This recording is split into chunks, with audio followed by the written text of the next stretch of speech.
오늘은 최근에 터키의 아름다운 휴양지 보드룸 해변에 떠오른 시체, 어린아이 3살 된 아이의 시체가 전 세계에 충격을 주고 또 유럽의 양심을 일깨웠다는 신문 기사를 아마 보셨을 겁니다. 그 아이의 이름이 아일란 쿠르디였었는데 이 아일란 쿠르디의 시체 사진이 지금의 난민들의 사태의 심각함을 그대로 보여주고 있는 거예요. 시리아는 정말 비참한 땅이 됐습니다. 거기에 지금 전쟁이 5년째인데 죽은 사람이 어린아이를 포함해서 25만 명이 죽었어요. 그리고 지금 끝없는 난민 행렬이 유럽을 향하고 있는 겁니다. 근데 이런 난민에 대한 해결책이 지금 없는 겁니다. 이렇게 전쟁이 일어나고 테러가 일어나고 그리고 여러 가지 삶의 위협 때문에 정든 조국을 떠나는 난민들의 시대.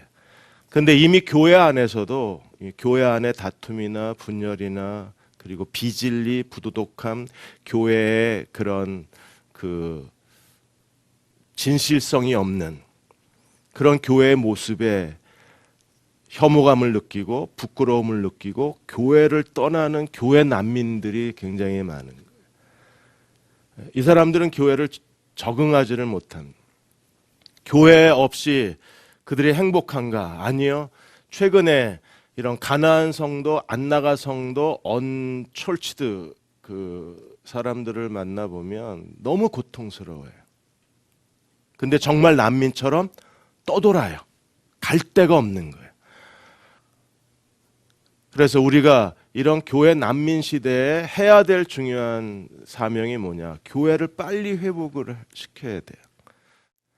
오늘은 이스라엘의 실패가 실패로 끝나지 않고 하나님의 어떤 비전으로 발전하는가 그 문제를 생각하고자 합니다. 11장 1절에 바울이 노골적으로 질문하는 게 뭐냐 하면 그러면 하나님이 이스라엘을 버리셨느냐는 거예요. 그런데 바울은 놀랍게도 하나님이 버리지 않았다는 겁니다. 오늘 예수 그리스도를 믿고 구원받은 우리하고 1948년에 팔레스타인에 독립해서 지금도 예루살렘 성전을 다시 복구하겠다고 말하는 이스라엘 쟤네들하고 우리하고 쟤네들하고는 도대체 무슨 관계냐는 거예요. 쟤네는 누구고 우리는 누군가 하는 겁니다. 여전히 저 사람들은 아브라함의 혈통적 후손이라고 생각하고 메시아를 기다리고 우리는 이미 오신 메시아를 믿음으로 거듭나서 하나님의 자녀로 거듭났을 뿐 아니라 아브라함의 믿음의 후손이 됐는데 쟤네들은 여전히 아브라함의 혈통적 후손이 돼서 메시아를 기다리고 있는 저 유대인들하고 이방인인 우리는 무슨 관계가 있느냐.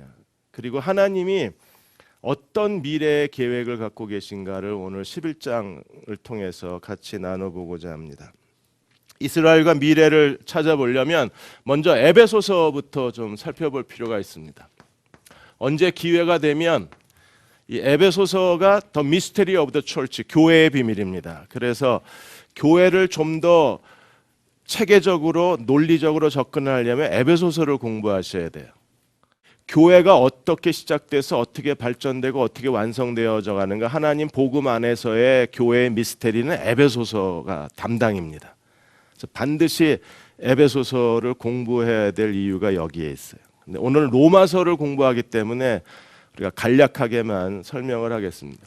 에베소 2장 11절에서 18절까지 보시면 아브라함의 언약의 관점으로 볼 때 하나님은 인류를 유대인과 이방인 두 그룹으로 나눈다 그랬습니다. 근데 이방인인 우리는 이방인이었던 우리에게는 이스라엘에게는 있는데 우리에게는 없어요.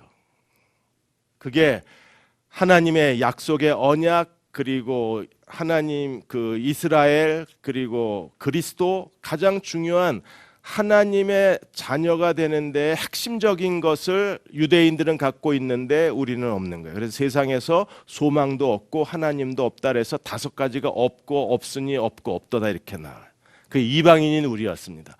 그런데 하나님이 이방인과 유대인들을 어떻게 하셨는가? 예수 그리스도의 십자가를 통해서 하나님이 놀라운 일을 이루셨는데 예수님이 십자가에서 내가 다 이루었다 그러셨잖아요. 거짓말이셨잖아요. 왜? 지금도 다 이루어지긴 뭐가 이루어져요. 사방에서 넘어지고 쓰러지고 깨지고 엉망진창인데 다 이루긴 뭘 다 이루었습니까? 저는 예수님이 다 이루었다고 그럴 때마다 그 성경 본문을 읽을 때마다 다 이루어지긴 뭘 꿈꾸시나 이럽니다. 왜요? 아직도 갈 길이 한참 멀어 보이잖아요. 그런데 정말 다 이루셨어요. 오직 복음, 오직 믿음. CTS